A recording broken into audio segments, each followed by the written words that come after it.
Boa noite a todos, que a paz e a luz do Divino Mestre Jesus se concentre em nós nesse momento. Meus queridos e queridos irmãos, queridas e queridos irmãos que fazem o Tabernáculo Espírita Apóstolo do Cristo, é com muita alegria que eu participo dessa comemoração dos 70 anos desta casa.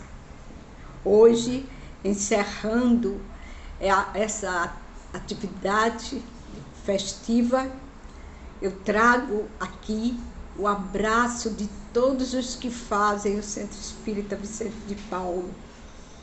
E, para mim, é muito importante agradecer a vocês por esse convite, porque é com alegria que eu estou aqui, porque a história do Apóstolo do Cristo tem uma parte em que o Vicente de Paulo se faz presente. Então, isso para mim é muito importante, porque alguns irmãos que foram do Vicente de Paulo, que participaram da inauguração, da pedra fundamental da construção do Vicente de Paulo, ao saírem do bairro da Iputinga, tornaram-se então trabalhadores do Tabernáculo do Cristo. E isso é muito importante. São justamente os pais da nossa querida Márcia Áurea, nossa irmã Maria Aurora e seu esposo Manuel Alves. Maria Aurora foi uma grande trabalhadora da nossa casa.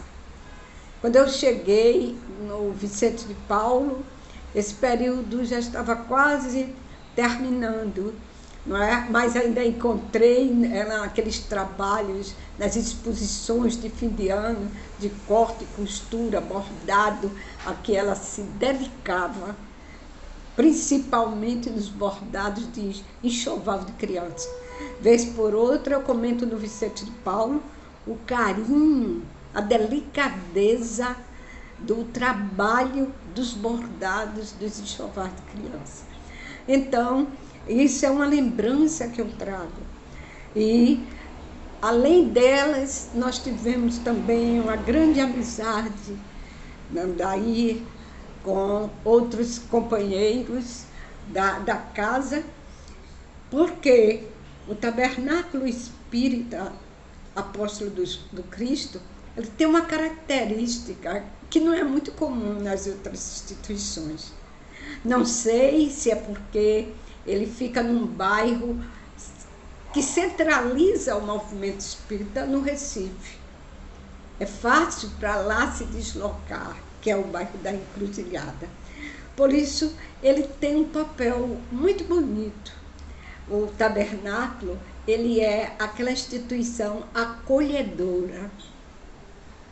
Não é só esse acolhimento, essa dedicação com as pessoas que chegam na instituição, mas com o próprio movimento espírita de Pernambuco.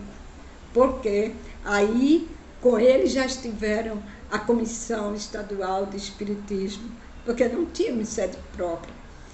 E houve um tempo que tivemos que ficar aí no Apóstolo do Cristo, cercado de todo o carinho e o amor de vocês.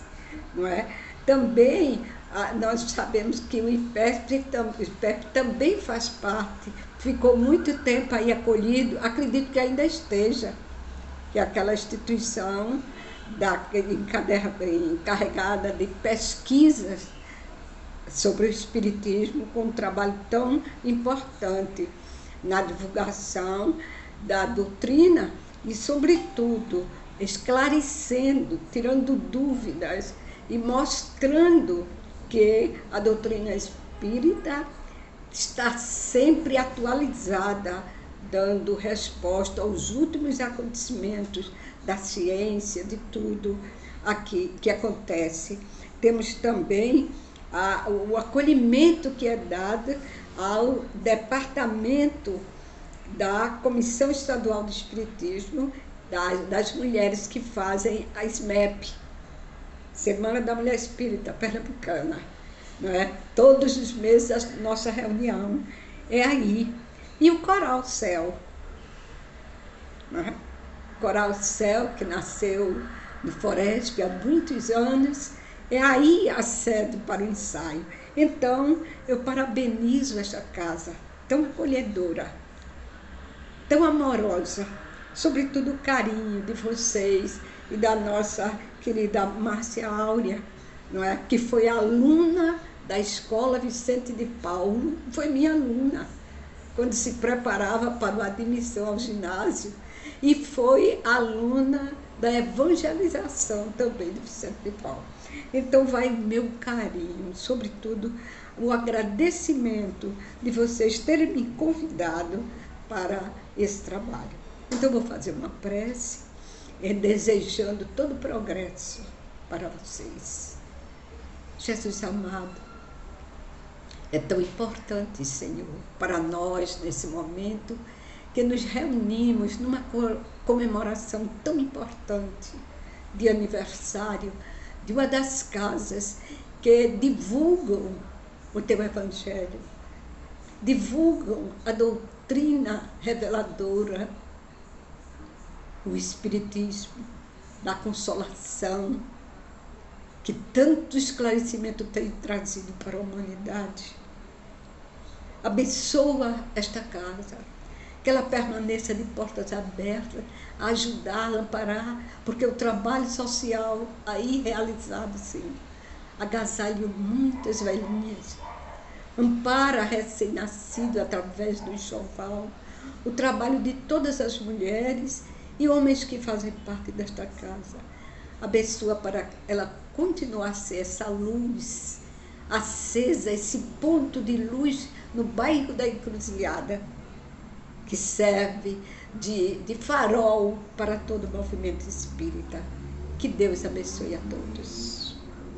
Meus irmãos, minhas irmãs, nós vamos falar sobre os desafios da convivência familiar. Durante essa pandemia, eu tenho sido convidada para falar sobre esse tema. Não sei se é porque a minha vida foi ser mãe, mãe de irmão, mãe de sobrinho, mãe de enteado, mãe dos meus próprios filhos e mãe de muitos que chegaram criança no Vicente de Paulo e que teve esse carinho, também do Departamento de Mocidade, da CE, e tudo e essa experiência familiar de quem vem de uma família enorme, né? Isso tem me ajudado muito diante dos problemas atuais, sobretudo quando uma pandemia obriga pessoas a ficarem dentro de casa, como aconteceu. Principalmente hoje, que é diferente da minha época, em que a mãe cuidava do lar e o marido trabalhava. E hoje não, pai e mãe saem para trabalhar, deixam os filhos pela manhã na escola e só os vê à noite. E de repente se viram dentro de casa todos e descobriram que família nem sempre é um mar de rosas. Com poucos meses, alguns já estavam falando em separação. Então nós sabemos, como espírita que somos, a importância da família. E temos uma visão muito diferente de algumas religiões espiritualistas. A filosofia espírita difere de muitas delas. Então, eu trouxe aqui, de início, uma definição de Joana de Ângeles, no seu livro SOS Família. SOS Família foi um livro assim, que juntaram todos aqueles trabalhos ao longo do tempo de Joana de Ângeles, antes dela lançar todo esse trabalho sobre psicologia. Aqueles trabalhos que ela fez sobre a família, juntaram todos num livro, SOS, e trouxeram. Então, eram coisas que nós já conhecíamos. E ela dá uma definição muito importante de família. Ela diz: a família é como a célula máter da organização social, onde se desenvolvem os sentimentos, a inteligência, e o espírito desperta para as realizações superiores da vida. Veja a importância da família, não é? Por isso, ela diz, toda vez que a família se desestrutura, a sociedade cambaleia, a cultura degenera, a civilização se corrompe. Na introdução desse livro, a introdução é feita por Miguel de Jesus Sardone.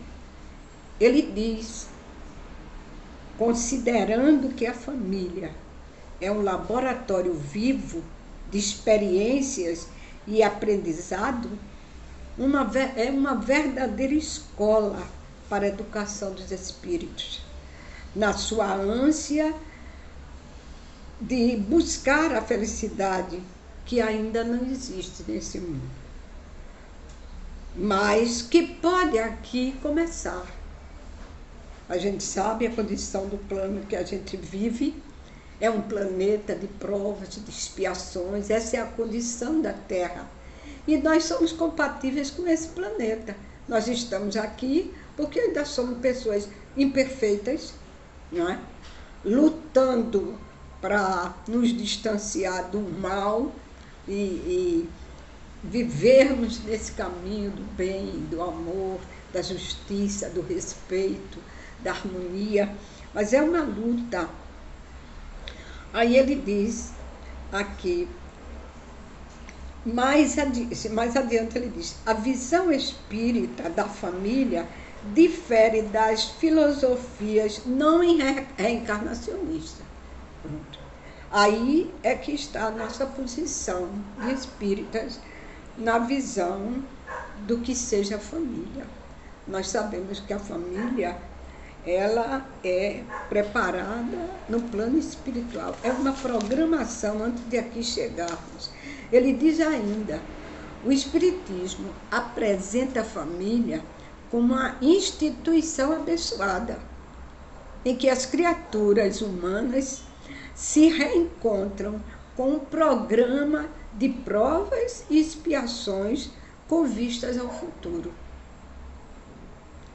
A família, ele diz, não é somente um foco de lutas e problemas, mas também fonte geradora de felicidade, quando há entre todos os seus componentes a iluminação de princípios espirituais superiores. Aí que nós falamos. Nós sabemos que a convivência é difícil, porque nós recebemos como filhos almas que já têm experiências do passado e que, na volta ao plano, ela vem dentro de uma programação de reencontro com aqueles espíritos com os quais ou são afins, ou foram adversários, não é? Então, mais que a finalidade é que juntos trabalhem, lutem pelo seu crescimento moral, espiritual, intelectual, e que, consciente de que cada um tem suas obrigações, né? Ele diz ainda que não é somente esse foco de lutas e de problemas, mas também fonte geradora de felicidade, e é. Para nós que viemos de família grandiosa, mais de 10 filhos, mais de 10 irmãos, isso, a gente sabe, cada um era como se fosse um mundo diferente. Mas aquele papel da mãe, que parece muito dentro aquele aspecto de André Luiz, quando ele mostrava aquele ângulo reto, não é? A mãe naquela posição vertical, né? Dos seus sentimentos de amor, não é? Na sua condição de protetora daquela prole, responsável por aqueles espíritos, sempre com a sua mente voltada para o céu. E o pai que tinha a sua missão de prover da família, de lutar pelo progresso da família e, consequentemente, da própria sociedade em que vive. E o vértice ali era justamente o lar. Porque nós sabemos que muita gente tem casa, mas não tem lar. Esse foco de todos juntos, sejam quais forem os momentos difíceis, tristes muitas vezes, mas que unidos eles conseguem vencer. Porque se respeitam e têm naqueles que dirigem a família a força moral de reuni-los, de conversar, de orientar. Então, ele diz, o Espiritismo nos mostra que somos almas que vivemos outras experiências, cometemos deslizes de várias espécies, e pela lei da reencarnação, nós voltamos através de laços consanguíneos, iniciando um processo de resgate. Não é? Então, o que é a espera? Quem não é espírita não tem essa visão. Então, é difícil aceitar, muitas vezes, até um filho que lhe dá trabalho demais, um filho que nasce com uma condição de criança especial, não é? De uma criança com Down, de uma criança autista, não entende. Muitas vezes a gente acha até que é castigo. Já na visão espírita é diferente, muito diferente. Nós recebemos aqueles espíritos que já estavam programados para recebermos nesse plano, que vão precisar do nosso carinho, já estavam ligados a nós. Muitas vezes, determinados aspectos de comportamento daquela criança tem muito a ver da experiência que tiveram ao nosso lado em época passada. A nossa volta a esse plano obedece a uma programação espiritual onde nos comprometemos nos encontrar com aqueles com os quais tivemos débitos, que podem ser nossas vítimas ou algozes, mas também com almas muito amadas. É no lar onde as almas afins, os adversários do passado, iniciam o processo evolutivo. No lar onde o amor, o respeito predominam, torna-se mais fácil a luta, o entendimento entre todos, né? E a mulher tem um papel preponderante, teve durante muitos anos esse papel. Era a mãe que cabia orientar as crianças, né? Educar. Né? O pai era uma luta para conquistar tudo para aquela família enorme. Ela tem esses pensamentos elevados, sempre dirigidos ao alto, de cuidar do seu filho, de encaminhá-lo. Numa família, todos têm funções específicas. Não é isso que a gente precisa ver, porque a mãe tem aquela posição moral, o pai é o pai, aquele que tem a força de equilibrar, de orientar e de manter aquele grupo unidos. Mas o que nos dá sentido de lar é como as famílias se veem num convívio de amor, de respeito, de carinho, de crescimento moral, espiritual, intelectual e material. Sabemos nossas condições no mundo compatível com as nossas imperfeições. Daí as provas, e expiações são justamente as nossas imperfeições que geram os desafios da convivência familiar. Tudo vem disso. Porque nós passamos por processos de famílias mais diversas, não é? Mas, graças a Deus, nós vivemos numa época em que a família, as pessoas se atraem pelo amor. Ainda vem aquele amor desde o tempo de namoro, se preparam para o casamento, não é?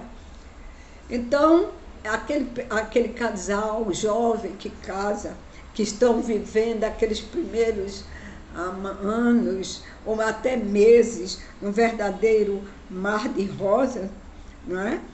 Aquilo é muito importante para eles. Mas, com a chegada do primeiro filho, às vezes, eles descobrem que não estavam preparados.